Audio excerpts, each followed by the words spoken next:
Hello, Brad, again with another fragrance review. Today I want to talk about a fragrance from Bond number 9 called Andy Warhol Silver Factory. A woody floral musk that came out in 2007 and is classified unisex. The note breakdown: bergamot, mildly bitter grapefruit, lavender, violet, amber, jasmine, iris, a mix of wood resins, sweet vanilla, and sensual cedarwood. At base notes, we have 28 positives, 8 neutrals, and 4 negatives. So from a mere base noter perspective, this one did quite well, although I do believe that maybe this one is a bit more polarizing than the note breakdown or the base noter breakdown would indicate, because it does have a lot of incense and amber. So basically this one is an ambery incense fragrance, quite similar to other fragrances like that I've smelled.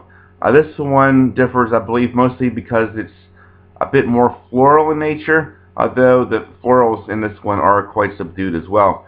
When I first smelled this fragrance, I wasn't even sure if I wanted to wear it to work, because I typically aren't, really crazy about that type of fragrance category.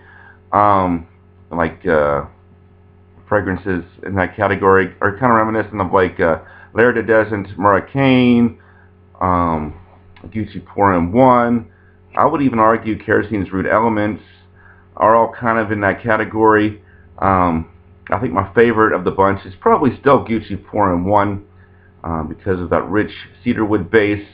So, if you didn't like the cedarwood base and you want more of a floral element, this one might be a good choice, but unfortunately it really wasn't for me.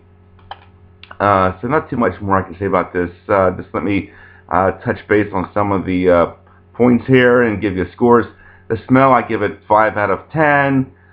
Didn't really care for too much, although once it dried down, it certainly didn't bother me quite as much. Not because it necessarily changed the smell, but because it just wasn't as strong. Projection longevity, I would say when I wore it today at work, it did pretty well. It never really seemed overpowering, but I could smell it. 7.5 out of 10. Versatility was a tricky one because I really wouldn't wear it, but I think I could probably go about 6 out of 10 for this one. Maybe good for the spring because of the florals, and the incense and amber would probably work well in other seasons as well. Uniqueness, some people might disagree with me on this, but I'm going to give it 5 out of 10 because I really do believe that the fragrance, availability is heavily sided towards these amber incensey fragrances, which I don't really care for. I know a lot of people really adore them, and maybe people like that would find this one to be a bit unique. But for people like myself that simply see it as another floral, amber incense or whatever, I'm going to say 5 out of 10.